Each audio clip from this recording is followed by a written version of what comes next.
नमस्कार।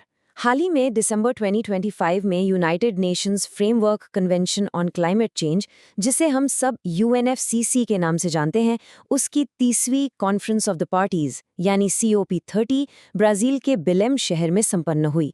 ये वो बहुत बड़ा मंच है जहां दुनिया के सारे देश एक साथ आते हैं ताकि हमारी धरती के बढ़ते तापमान का कोई हल निकाला जा सके। इस बार कुछ ऐसे बड़े फैसले हुए हैं जो आने वाले दशक की पूरी दिशा तय कर सकते हैं।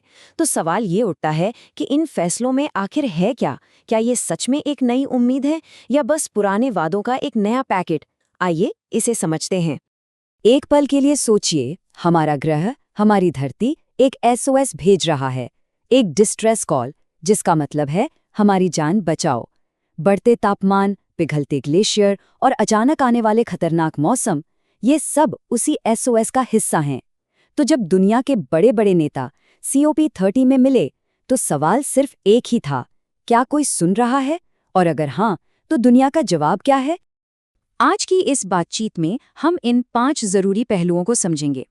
सबसे पहले, इस लड़ाई के लिए पैसा कहाँ से आएगा? फिर हम अपनी सेहत को इसके असर से कैसे बचाएंगे? हमारे खाने और हमारे समंदर के लिए क्या प्लान है? असली चुनौती तो ये है, जो देश क्लाइमेट चेंज की सबसे ज्यादा मार झेल रहे हैं, उन तक मदद कैसे पहुंचाई जाए? उन्हें तूफान, बाढ़ या सूखे का सामना करने के लिए तैयार कैसे किया जाए? और इसका जवाब एक बिल्कुल नए फाइनेंशियल टूल में है। नाम है सिस्टमैटिक ऑब्जर्वेशन इम्पैक्ट बॉन्ड। अब ये है क्या? आसान भाषा में समझिए, ये एक ऐसा इन्वेस्टमेंट है जहां पैसा लगाने वाले को रिटर्न तभी मिलता है जब जमीन पर कोई पॉजिटिव असर दिखे, जब रिजल्ट दिखे। मतलब अब फोकस सिर्फ वादों पर नहीं, काम पर है, परिणाम पर है। इस बॉन्ड को ताकत मिल रही है सिस्टमैटिक ऑब्जर्वेशंस फाइनेंसिंग फैसिलिटी यानी SOF से, और इसका शुरुआती लक्ष्य है 2026 के अंत तक $200 मिलियन जुटाना। ये सिर्फ एक नंबर नहीं है, ये उन लाखों लोगों के लिए उम्मीद है जिनकी जिंदगी दांव पर लगी है। तो इस पैसे का सीधा असर क्या होगा? इससे दुनिया भर में अर्ली वार्निंग सिस्टम्स यानी तूफान या बाढ़ जैसी आपदाओं के पहले से चेतावनी देने वाले सिस्टम्स मजबूत होंगे। खास तौर पर 30 सबसे कम विकसित देश यानी LDCs और 30 छोटे द्वीप देश SIDS, ये वही देश हैं जो क्लाइमेट चेंज की सबसे ज्यादा मार झेल रहे हैं।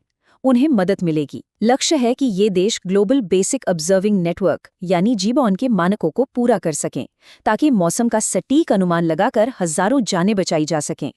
पैसों की बात तो हो गई, लेकिन अब आते हैं उस पहलू पर जो हम सबसे, हर इंसान से सीधा जुड़ा है, हमारी सेहत। क्लाइमेट चेंज अब सिर्फ पर्यावरण का मुद्दा नहीं, बल्कि एक पब्लिक हेल्थ इमरजेंसी बन चुका है। ये बढ़ते हुए बार्स सिर्फ एक ग्राफ नहीं, बल्कि एक अलार्म है, एक चेतावनी। दुनिया भर में हीट वेव यानी लू की घटनाएं जानलेवा होती जा रही हैं, और इसका असर अरबों लोगों पर पड़ रहा है, खासकर शहरों में रहने वालों पर। इस खतरे से निपटने के लिए एक ग्लोबल मूवमेंट शुरू हुआ है, जिसका नाम है beat the heat implementation drive.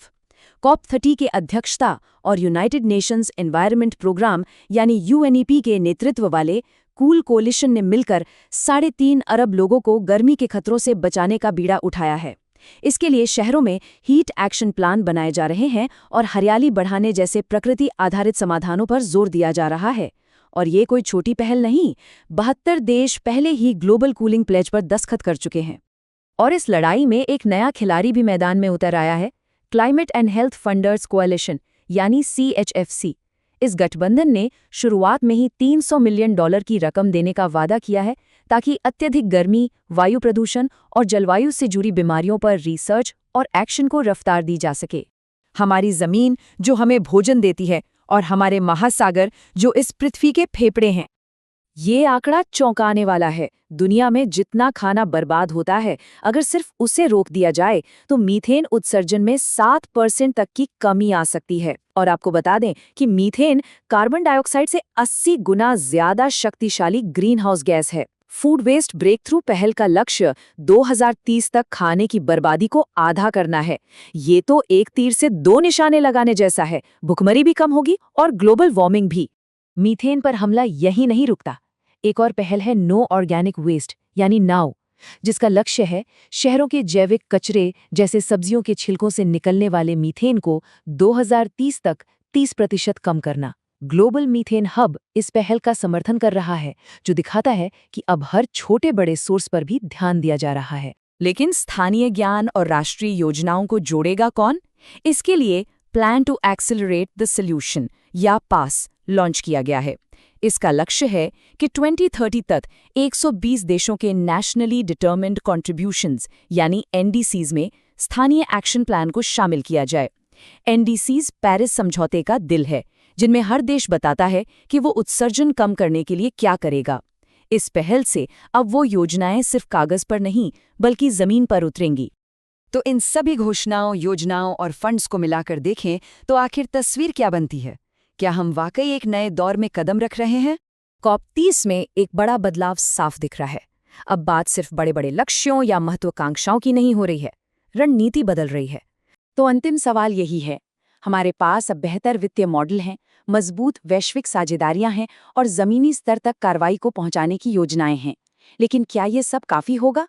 अगर ये वीडियो आपको पसंद आया हो तो लाइक जरूर करें, शेयर करें उन दोस्तों के साथ जिन्हें यूपीएससी, लॉ या जनरल नॉलेज की तैयारी करनी है।